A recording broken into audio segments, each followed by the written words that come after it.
hecho. Entonces, superado el allanamiento, como comportamiento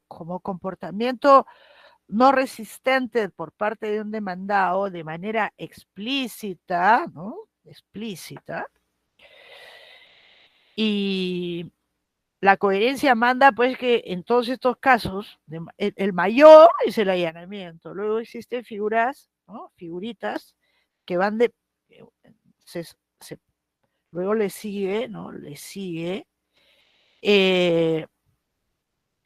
la rebeldía, ¿no? La rebeldía que provoca en el mismo ámbito en que procede el allanamiento, pero si no contesta el demandado, se tienen por admitidos los hechos, en el mismo ámbito en que procede el allanamiento, y dentro del mismo ámbito en que procede el allanamiento y la rebeldía, se ubica ese comportamiento de demandado de admisión de hechos que va a provocar o debería provocar en cuanto a provocar el efecto de que el hecho sea considerado pacífico.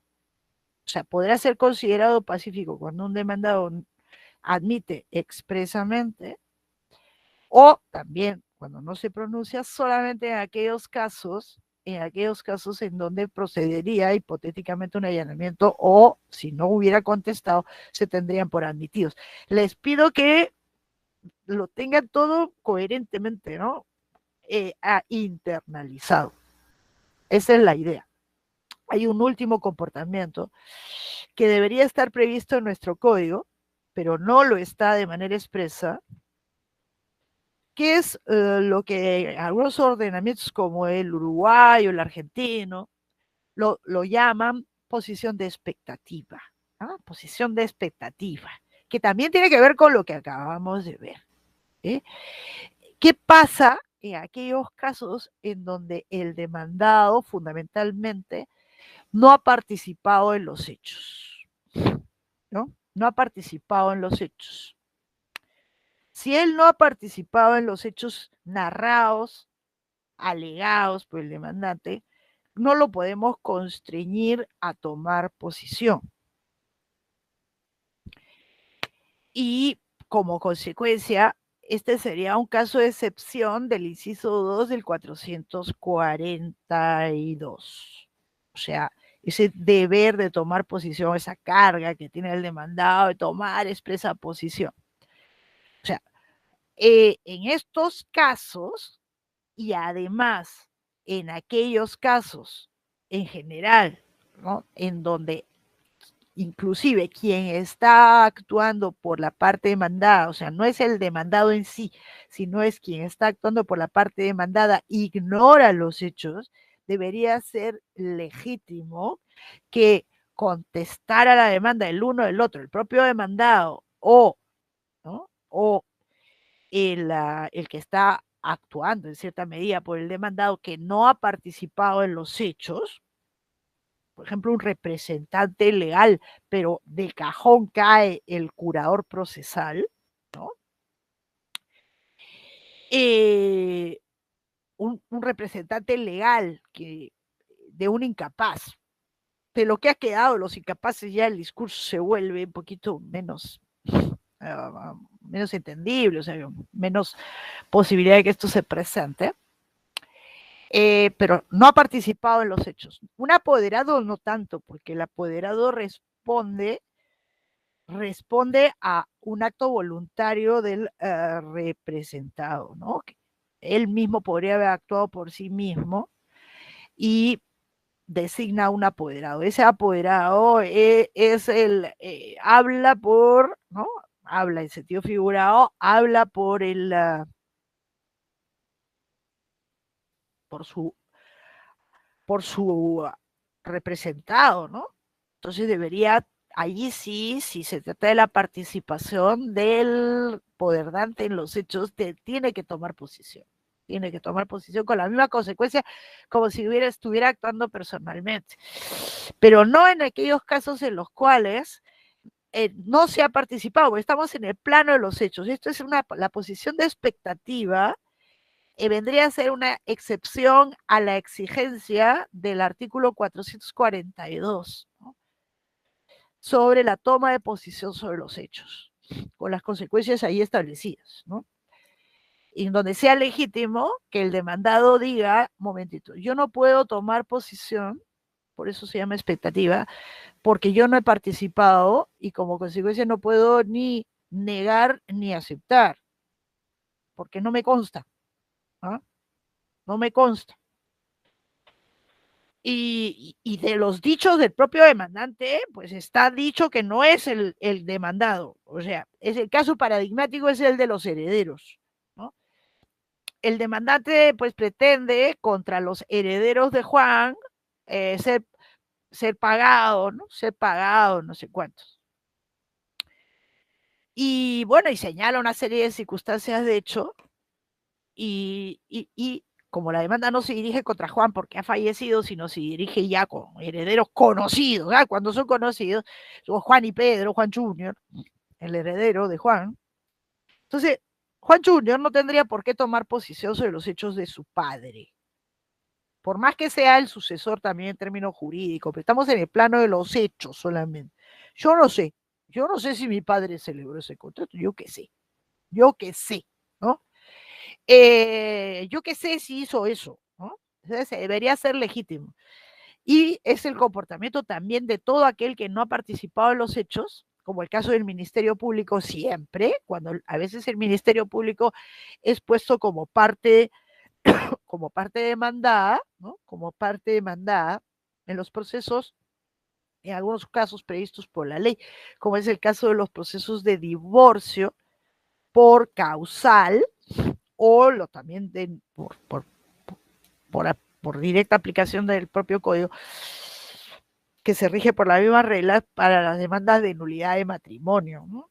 Entonces, ahí el Ministerio Público es puesto como demandado para que defienda el vínculo matrimonial. Entonces, él no puede tomar posición, porque imagínense que es una causal de adulterio. ¿Qué va a saber, pues, el representante del Ministerio Público, ¿no? El fiscal de familia, ¿qué va a saber, pues, de los hechos afirmados por el demandante? Es ridículo pedirle, ¿no? Ridículo pedirle una toma de posición sobre los hechos, ¿no?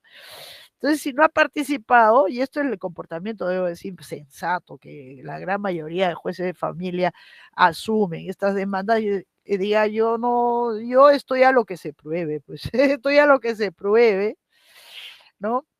Y entonces, este es el caso paradigmático. No ocurre lo propio con el curador procesal. El curador procesal, como no existe la excepción, esta figura no es una figura no prevista por el código, pues tampoco se obra por razón, ¿no? Razonando.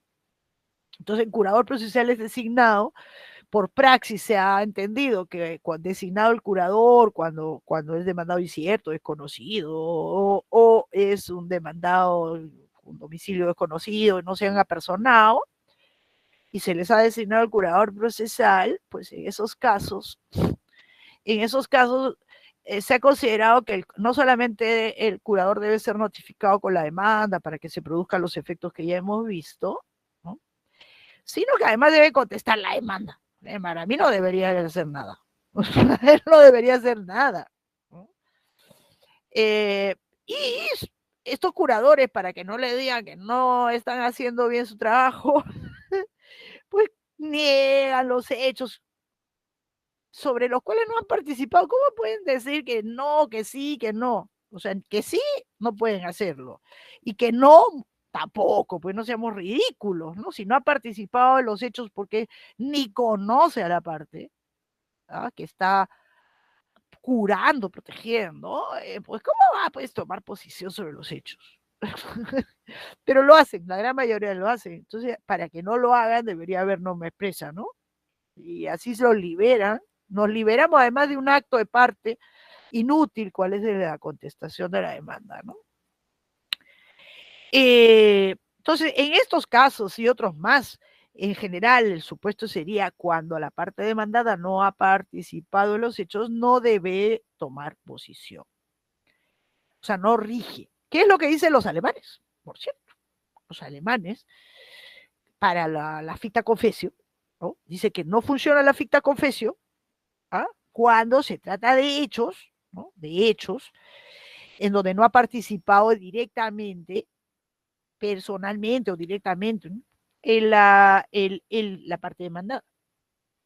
Claro, pues, porque él no podría admitirlos. Si él actuara expresamente, no podría admitirlos. ¿Y por qué? Porque no puede admitir un hecho en el que no ha participado, que no le consta, ¿no? Y esto dentro de las propias expresiones del demandante, ¿ah? De las propias expresiones del demandante, porque si se lo imputa como que ha participado en los acontecimientos, el propio demandante ahí sí debería tomar posición, ¿no? En el caso de que se esté actuando personalmente o por apoderado, ¿no? Entonces, fuera de estos casos, ¿no? O sea, cuando estamos a hecho de que no has actuado personalmente, en el caso de los herederos del MP, del curador procesal, debería ser legítimo que se asuma la posición de expectativa. Y la posición de expectativa es, yo no puedo ni aceptar ni negar, estoy a lo que pruebe, a lo que se pruebe. O sea, se pone en la ventana, ¿no? Y es una suerte de reserva de toma de posición ex post actividad probatoria, que es lo que ni por asomo existe en el Código Procesal Civil, y sería sensato que así se interpretara, ¿no?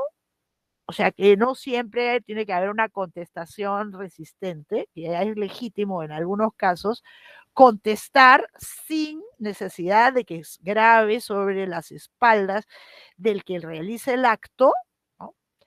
De contestación, que tome posición sobre los hechos conforme al inciso 2 del artículo 442, que es la contestación de la demanda.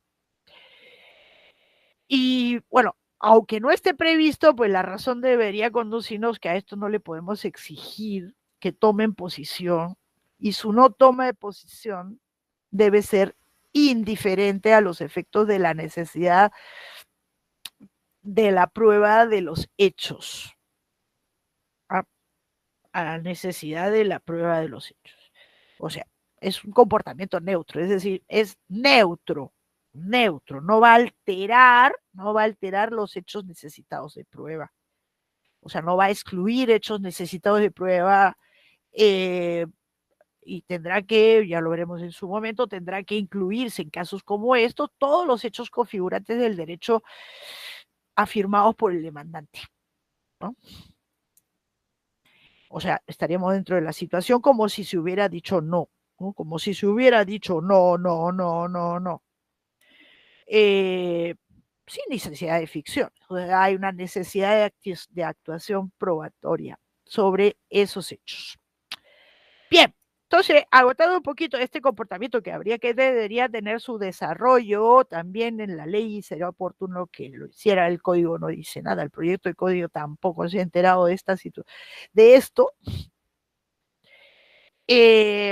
Vamos al otro comportamiento que puede asumir, y literalmente puede, y con lo cual cerramos el tema, puede asumir el demandado. Dígame.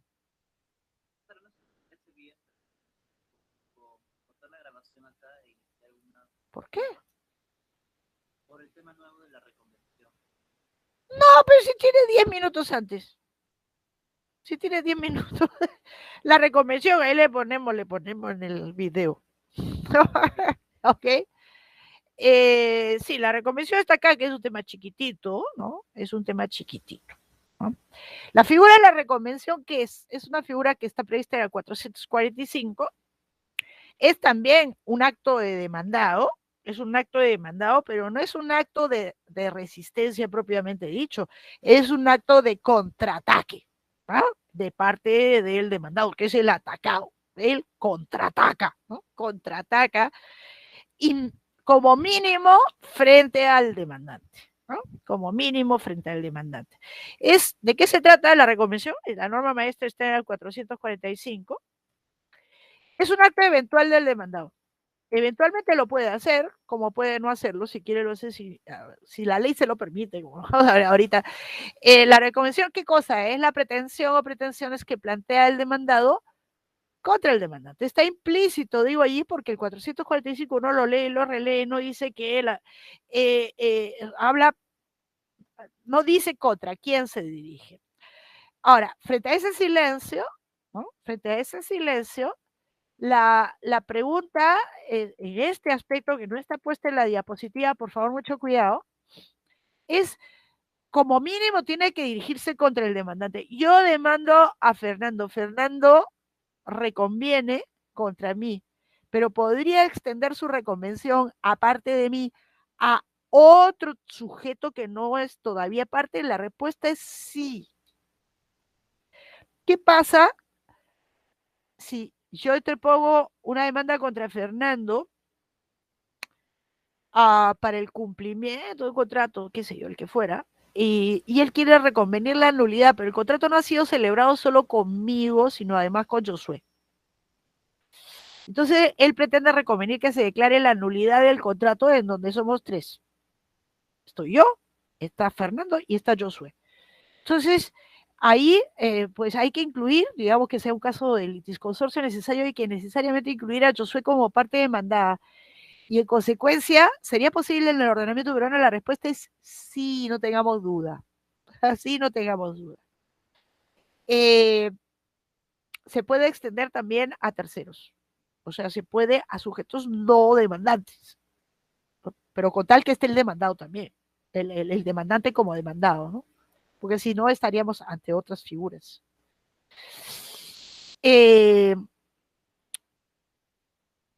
Y un tema que ha saltado también es lo que se llama la reconvención horizontal. ¿Qué pasa si yo he demandado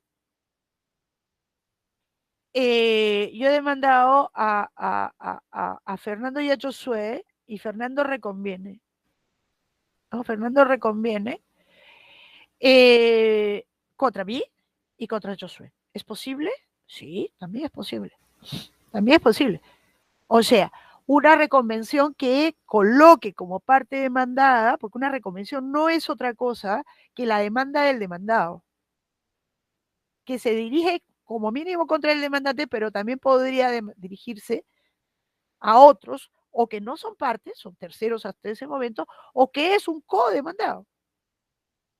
Si tenemos más de un demandante, podría dirigirse contra alguno de los demandantes, contra todos los demandantes, podría dirigirse contra el demandante, alguno de los demandantes y un tercero, podría dirigirse contra el demandante, siempre alguno de los demandantes como mínimo, y además contra alguno de los demandados, cuando hay más de uno. Claro que sí, con tal que, y será reconvención, en tanto y en cuanto se dirija contra al menos, si hay más de un demandante, uno de los demandantes. Estaremos dentro del área de esta figura. O sea, desde el punto de vista subjetivo, ¿no? No hay nada que lo excluya. Si ustedes se lee el 445, no se menciona, ¿no? Si se puede dirigir contra un codemandado, que se puede dirigir contra un, ¿no? Será reconvención en tanto y cuanto se dirija como mínimo contra el demandante, ¿no? Contra el demandante. Estaremos dentro de esta figura, siempre la misma figura, con los mismos requisitos. ¿Qué requisitos nos prevé el artículo 445? El 445 es extremadamente restrictivo respecto a la reconvención, como que se tiene una ojeriza respecto de la reconvención. Es notorio, es muy limitador, ¿no?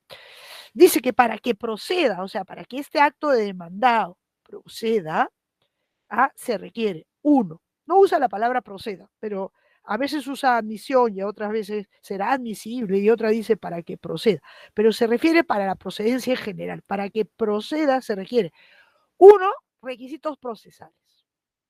Uno, primer requisito procesal, que lo que se reconviene sea competencia del mismo juez.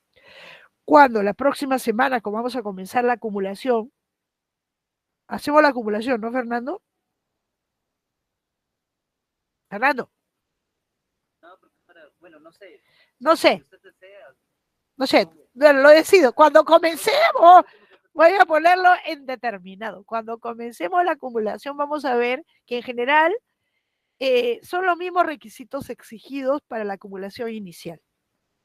Más o menos, está en la misma área. Porque la reconvención genera un fenómeno acumulatorio. O sea, genera que se suma a la pretensión ya originalmente planteada por el demandante, la del demandado, ¿no? Entonces lo que quiere, dice, lo que se recomiende sea de competencia del mismo juez. Lo dice bajo esta fórmula, ¿no? La recomendación es admisible, dice el segundo párrafo, si no afecta a la competencia ni a la vía procedimental originales. Esta es la fórmula del código, pero ¿qué quiere decir? Que el juez que está conociendo del proceso sea, además de competente para conocer de la pretensión planteada por el demandante, también sea competente para conocer de lo que se está reconviniendo. Ahora, pero ¿por cuáles criterios? Descartado el criterio territorial común, digamos, porque por el efecto del sometimiento que ha hecho el demandante, ¿no? El demandante se somete a la competencia territorial de ese juez, fundamentalmente esto tiene sentido para la reconvención, pues tendría que ser obstáculos de orden, competencia por cuantía, territorio improrrogable, cuando estamos a criterio de competencia objetiva, solamente el territorio improrrogable y el caso de la competencia por materia, ¿no? O sea, de buena cuenta, tendría que ser, es de competencia el mismo juez, atendiendo los criterios objetivos, materia, cuantía y territorio improrrogable. Que eso no, pues, esos son obstáculos infranqueables, infranqueables. Lo de la cuantía es el más criticable, pero esto lo vamos a ahondar. Pero la idea es que si significaría esto, si el demandado estuviera en lugar de reconviniendo, planteando la demanda, una demanda, o para abrir un nuevo proceso, ¿sería competente? Esa es la pregunta que tiene que hacerse el juez por materia. Lo de la cuantía estaría por verse. Pero vamos a poner por el momento cuantía y territorio improrrogable en los raros casos que esto salta. Esa es la idea. Y lo de la vía procedimental original. O sea, que tiene que sustanciarse bajo las mismas reglas cuando entre en juego, ¿no? Y ustedes saben que la vía procedimental, eso no debería ser un obstáculo, ¿no? Mayormente no debería ser obstáculo, se ha determinado, porque la ley lo dice, en aquellos casos en que la ley lo dice, ahí pues es, digamos, que lo que se quiere reconvenir por ley es abreviado y el proceso tiene las reglas del conocimiento o viceversa. Entonces no se podría reconvenir porque tienen por ley procedimientos distintos. Y el otro es el criterio de la cuantía, ¿no? La cuantía que determina los procedimientos. Son obstáculos estos que no son muy razonables, ¿no? No son muy razonables cuando se le exige otro criterio más, otro requisito más. Ahora, teniendo presente, como lo hemos visto al comienzo, en aquellos casos en donde no entre en juego la cuantía y ni la ley, el juez tiene el poder de adaptar y por lo tanto ese poder de adaptar significa, sea cual sea el proceso, el procedimiento que se sigue en relación a la demanda, si el demandado reconviene, ¿no? Si el demandado reconviene, pues se irá por las reglas de ese proceso, cuando no tengamos el obstáculo de la cuantía o de la ley, ¿no? De la ley. Esto lo vamos a retomar al tratar de la acumulación. Pero la verdadera novedad, porque esto también existía más o menos, salvo lo de la vía procedimental, que bueno, ha sido digamos, ha sido reforzado por el Código Procesal Civil. Lo de la competencia también estaba en el código anterior, que es un requisito de orden procesal, como dice, bueno, la reconvención procede siempre que no me molestes en demasía, ¿no? Es como ese es el mensaje en el ámbito procesal. Es decir, tiene que ser de competencia el mismo juez, el procedimiento tiene que ser igual, ¿no? Entonces no me vas a alterar pues la regla de juego tú demandado planteando tu reconvención, más de lo necesario. Pero es el requisito de fondo, es que exista, aparte de estos requisitos procesales, que exista conexión objetiva con lo demandado. ¿Qué significa esto? Pues que lo que se reconviene no puede ser cualquier cosa, ¿no? Se debe reconvenir algo que esté vinculado, conexo, objetivamente conexo, con lo que se ha demandado. Como en el ejemplo que yo les ponía, yo demando a Fernando, ¿no? Yo demando a Fernando el cumplimiento de un contrato y él me reconviene la nulidad, la resolución, lo que sea respecto de ese mismo contrato. Ese es el caso más evidente de conexión. No podría él, cuando se exija esto, aunque se cumplieran los requisitos procesales, no podría él reconvenir, Fernando, reconvenir que yo le pague una suma o le entregue un bien o lo que fuera por otro contrato. Otro, que nada tiene que ver. O sea, otro contrato. Otro, no hay vínculo objetivo alguno entre lo que se reconviene y lo que se demandó. Entonces, eso es lo que ha querido excluir el CPC. Esto está previsto bajo una fórmula tampoco buena en el tercer párrafo, que dice, la reconvención es procedente si la pretensión contenida en ella fuese conexa con la relación jurídica invocada en la demanda. Esto es muy reductivo, ¿no? Es extremadamente reductivo, porque con la relación jurídica, ¿no? ¿Por qué dice relación jurídica? O sea, tiene que estar relacionada con la causa de pedir. Pero además aquí yo siempre lo digo, debemos entenderlo latamente, esta conexión, no solamente con la causa de pedir, ¿no? De la pretensión planteada de la demanda, sino en general con la pretensión demandada, pero también con las alegaciones que podría haber hecho el demandado mismo. ¿Para qué? ¿Para qué? Para que podamos hacer entrar como supuesto, porque si no se puede presentar una situación que normalmente recibe una regulación autónoma, que es el caso de la compensación. ¿Qué pasa si el demandado excepciona la compensación? Es decir, el demandado dice, un momentito, a mí me han demandado el pago de 200, pero yo demandado, pues tengo a su vez con el demandante, él me debe 300. Él me debe 300, entonces conforme a la norma del Código Civil procede la compensación, deduzco la compensación para que se compense y va a haber una suma a su favor. Y él debería poder, el juez a lo más, si se limitara a eso el demandado, en el caso de la compensación, pues podría decir efectivamente, ¿no? Entró la nueva relación obligatoria esta que se quiere compensar, ¿no?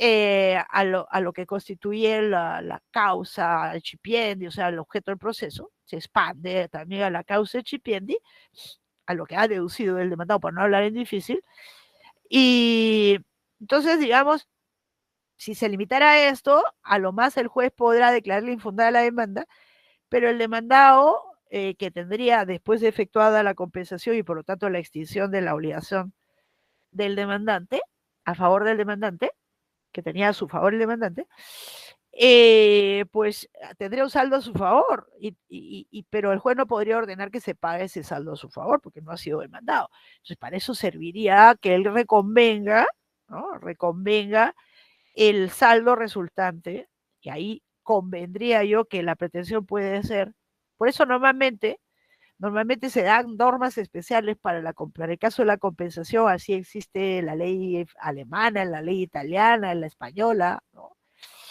Porque es un caso muy particular y los casos particulares merecen regulaciones particulares. Pues, ¿no? Yo he visto casos en el Perú en donde se ha declarado improcedente la reconvención respecto de una compensación, porque pese a que se sostenía, ¿no? Se sostenía que era pues, o sea, eh, procedía la compensación, pero se declaró improcedente la reconvención invocando el tercer párrafo del 445, diciendo no, porque no se refiere a la misma relación jurídica, es esta forma cuadriculada, ¿no? De leer el código, de leer nuestro ordenamiento positivo sin irse a la búsqueda de su ratio, ¿no? Ahora, y lo que decía que allí yo convendría en que en casos como este, en el caso de la compensación, como no se sabe cuánto va a ser el haber resultante de la compensación, ¿no? Lo que tiene a su favor la parte demandada, pues ahí sí que pudiera ser indeterminado el quantum. Indeterminado el quantum, ¿por qué? Porque yo no sé cuánto va a ser, porque todo depende en el momento en que opera la compensación, hay que tener en cuenta si hay intereses, si no hay intereses, ¿no? Entonces, ¿cómo una obligación extingue la otra, ¿no? Rock. Cuando es dineraria, ¿no? Por cantidad.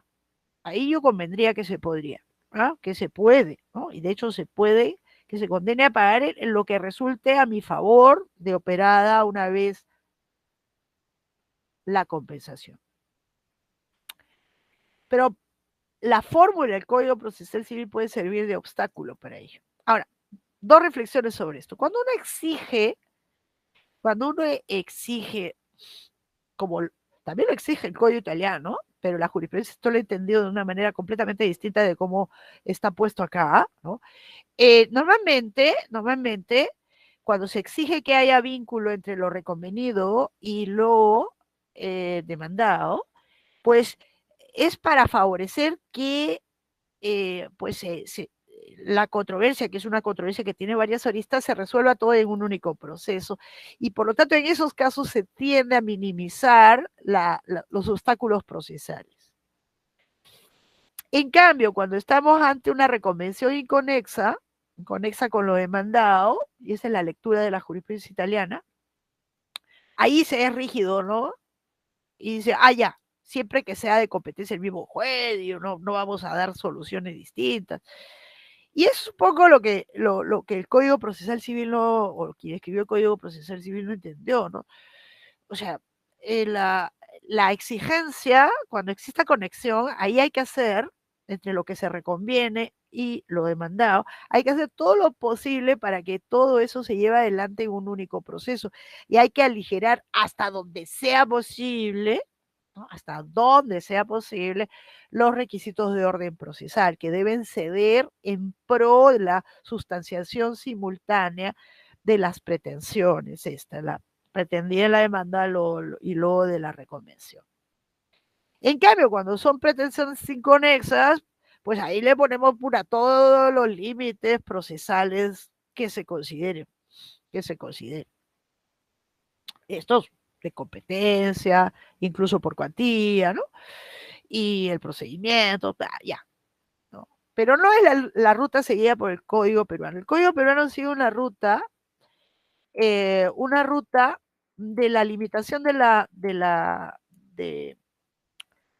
la limitación de la reconvención. O sea, coge un modelo muy, muy limitado, extremadamente limitado, que expresado en esto, solamente se puede reconvenir lo conexo. Nada más que lo conexo. Y además debe cumplir con los requisitos procesales, o sea, una doble restricción.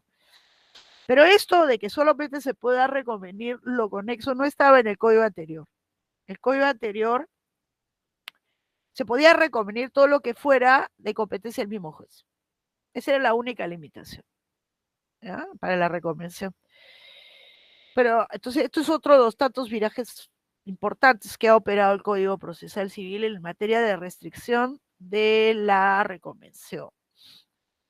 Y en cuanto al momento procesal para reconvenir, existe un único momento, es en el propio escrito de contestación de la demanda. No se puede hacer, aunque sea dentro del plazo para contestar la demanda por escrito separado, no se puede, tiene que ser en el propio momento de contestación de la demanda.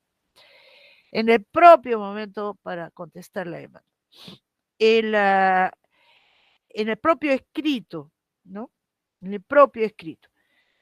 Y esto es un formalismo exagerado, ¿no? Es formalismo exagerado porque debería poderse hacer, ¿no? Ok, se pone un límite y no necesariamente tiene que ser al contestar la demanda, pero lo cierto es que nuestro código así lo exige. ¿Y qué pasa si no lo aprovecho? ¿Ah? Digamos, yo contesto la demanda y no reconvengo. Pues simplemente me perdí la ocasión de introducir como también objeto de ese proceso esa pretensión, esas pretensiones. Es una auténtica preclusión procesal. O sea, no me va a impedir que yo, eso que pude haber reconvenido hipotéticamente, no causa ningún obstáculo por fuera. Yo podré plantear mi demanda contra el demandante y los que quiera, y los que considere, los que deban ser, etcétera.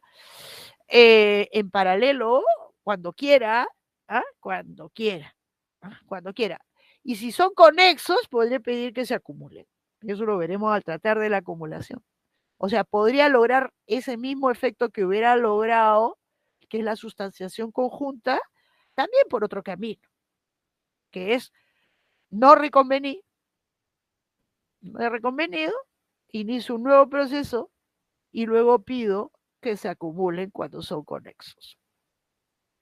Así que es de todas las preclusiones, pues la más light de todas, ¿no? La más ligera, es una auténtica preclusión de la posibilidad, o sea, la pérdida de la posibilidad de que en ese mismo proceso, pues yo demandado agregue otra u otras pretensiones, como mínimo contra el demandante. Ahora, se me ha ido a decirles esto, ¿no? El 1070, a las restricciones ya establecidas en el Código Procesal Civil desde sus orígenes, ha agregado el 1070, es el que modifica la ley de conciliación. Otra limitación derivada de la existencia de la obligatoriedad de la conciliación previa. Dice que en caso de que la pretensión reconvenida sea materia conciliable, el juez, para admitirla, deberá verificar la asistencia del demandado a la audiencia de conciliación y que conste la descripción de la o las controversias planteadas por este en el acta de conciliación. O sea, en la parte invitada a conciliar futuro demandado, cuando ya se transforme en futuro demandado, solamente podrá reconvenir si en la audiencia de conciliación que se frustró, que no se logró, él ya puso sobre el tapete de la controversia que luego se transforma en reconvención. O sea, hay que tener mucho cuidado, esto es una restricción, esto no opera en Italia, también hay la mediación obligatoria, pero no se expande también a la reconvención. Bueno, este es simplemente parte del paquete de hay que conciliar, hay que conciliar, hay que conciliar a toda costa, ¿no? Aunque eso cause pues problemas de funcionalidad del proceso como medio de resolución de controversia, ¿vale? En consecuencia, para que una reconvención proceda, no solamente tiene que ser de competencia el mismo juez, tener el mismo procedimiento, se conexa, sino que encima tiene uno, para materia conciliable, que haberlo tratado de conciliar en el procedimiento conciliatorio extrajudicial. Todo eso, ¿no? Es un paquete de restricciones anti-reconvención, pero no queda allí. No se queda allí, sino que incluso además, ¿no? Además, está prohibiendo determinados procesos. Esto revela es un demonio, ¿no? Está vista como un demonio la reconvención. ¿Eh? Un demonio, y hay que alejarla, ¿no? ¿Dónde está prohibida? ¿Dónde está prohibida? Está prohibida en muchos abreviados especiales. El 490 dice, es improcedente la reconvención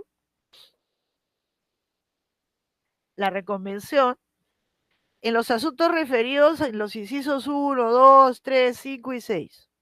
¿No? Y uno se va a ver qué es eso. Del 486, ¿no? ¿Dónde está prohibido? ¿Dónde está prohibido? 486, no se quiere abrir el 486. Está prohibido en el retracto. Está prohibido en los procesos de títulos supletorios, prescripción adquisitiva y rectificación de áreas o linderos. No se puede reconvenir nada. Ni conexo. 3. Responsabilidad civil de los jueces. 5. Tercería. Tercería. Y 6, que no viene a cuento porque es impugnación de acto, resolución administrativa, pero esto de carambola se ha trasladado la ley del proceso contencioso administrativo que prohíbe la reconvención. Prohíbe la reconvención.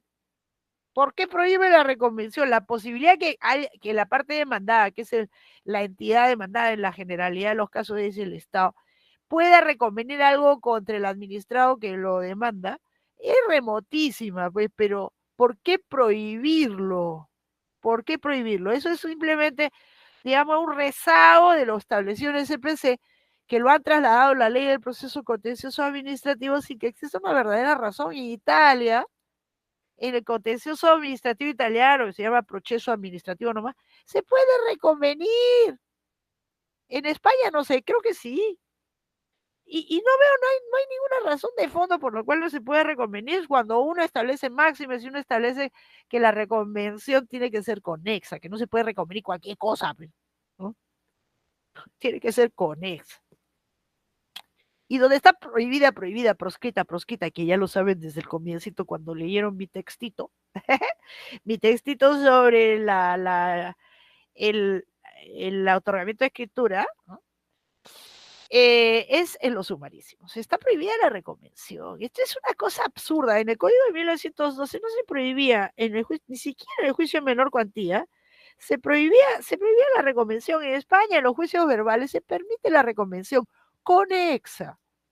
Conexa, ¿para qué? La conexión es el gran obstáculo, porque evita el uso malicioso, digamos, de la reconvención para fastidiar al demandante. Yo recomiendo cualquier cosa para demorar, ¿no? Esa es un poco la idea, y ese es el paquete anti-reconvención. Está todo pensado que normalmente la reconvención se ve que en la experiencia de quien hizo el código, pues fue usada simplemente como instrumento para demorar por parte del demandado, pero no tenemos que partir legislando de esta manera, pues. Hay otras formas mucho más sabias para ello. Mucho más sabias, más inteligentes, menos emocionales que estas, ¿no? De poner obstáculos infranqueables. ¿Cómo? Simplona, sí, simplona, ponerle ya más no se puede, ¿no? ¿Para qué? ¿Para qué? En fin. Entonces, con todas estas limitaciones, imagínense, o sea, un proceso de tercería, yo demandado, acreedor, que he embargado un bien, no puedo reconvenir que se declare que el acto de disposición es fraudulento, no puedo, o sea, es absurdo, algo conexo. Imagínense un proceso de alimentos donde que es un sumarísimo, no se puede, pues, no se puede reconvenir. Imagínense que no sea una demanda de alimentos, sino sea una demanda de aumento de alimentos o de reducción de alimentos para estar con el lado políticamente correcto, es decir, del alimentista. Que el alimentante dice, oh, no, yo ya no puedo más, crisis, oh, el dólar que sube, ahora está bajando. Qué sé yo, ya no puedo más con esta pensión de alimentos, pone en riesgo mi subsistencia, hay que rebajarla. Y la parte demandada, que es el que tiene una pensión de alimentos ya fijada, ¿no? Pues no quiere limitarse a resistir, decir, no, esto es puro cuento, no, él sí tiene, sino que recomienda aumento, porque han aumentado sus necesidades. No se puede reconvenir, no se puede reconvenir. Ah. No se puede, está prohibido. Los sumarísimos está prohibido. Todos los sumarísimos. O sea, incluso cuando yo pretendo, no, ni siquiera es en los sumarísimos especiales.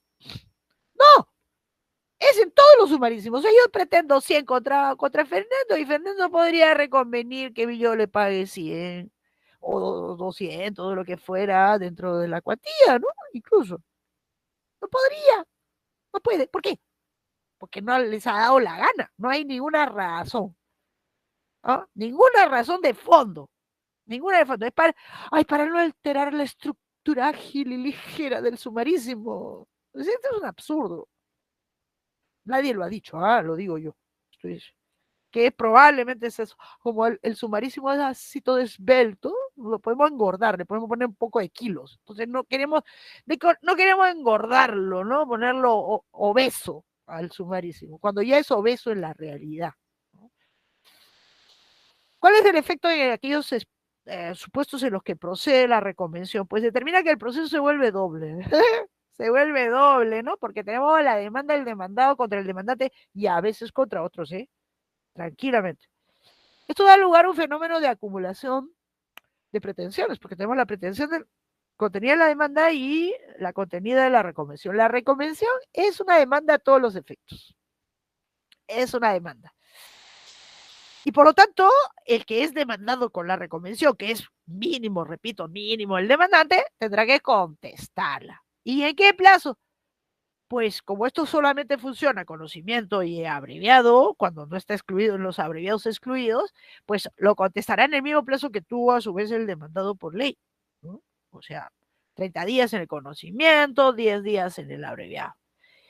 Y tiene que tomar todas las posturas que hemos visto. El demandado en la reconvención es, ¿no? Es a todos los efectos un demandado y por lo tanto tiene que contestar la demanda, puede plantear excepciones también.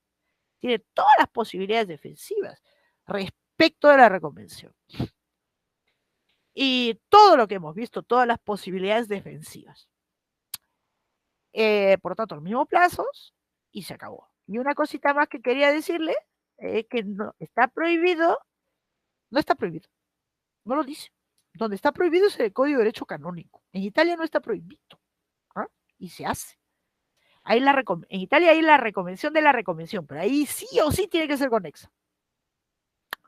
Es decir, el demandado me reconviene, o sea, yo demando papas, el demandado me reconviene camotes, y en virtud de la reconvención, el demandante respecto de los camotes, ¿oh? Dice, yo pretendo esto. O sea, en Italia se puede. A ver, la reconvención, reconvenciones, la reconvención de la reconvención. ¿Es posible? Es posible. ¿No? En el Perú ni siquiera se les ha rozado. No está prohibido, ¿eh? Pero digamos que no encaja. No encaja en las estructuras diseñadas por el CPC, ¿no? No se prevé, o sea, no está previsto, pero tampoco calza, ¿no? Calza. Y como algunos ordenamientos está prohibido, ¿no? Y le han puesto la exacta prohibición. Me parece haberlo encontrado en alguno de estos códigos que he estado revisando. Creo que en el código de Portugal, creo que está prohibido. Expresamente prohibido, pero sí está en el código canónico, ¿no? De la reconvención y se está prohibido. No se puede plantear reconvención respecto de la reconvención. En el Perú, pues ni se habla de eso. Con todo, con esto, ¿no? Este tema lo vamos a retornar y lo van a tener ahí cuando tratemos la acumulación de pretensiones.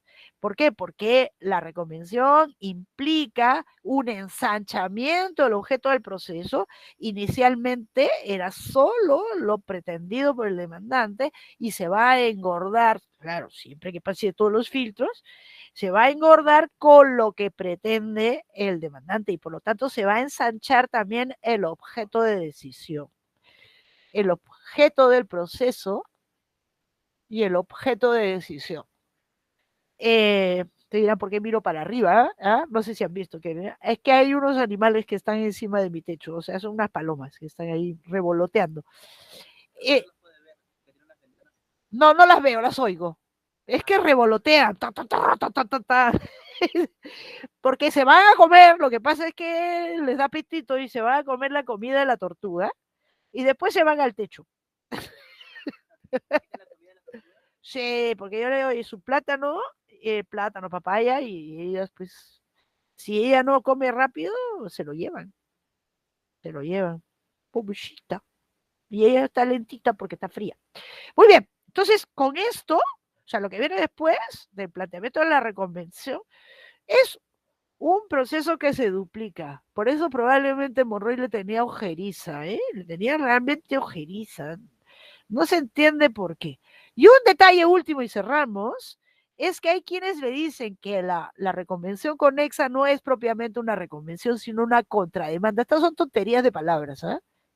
Reconvención significa convención del reo. Y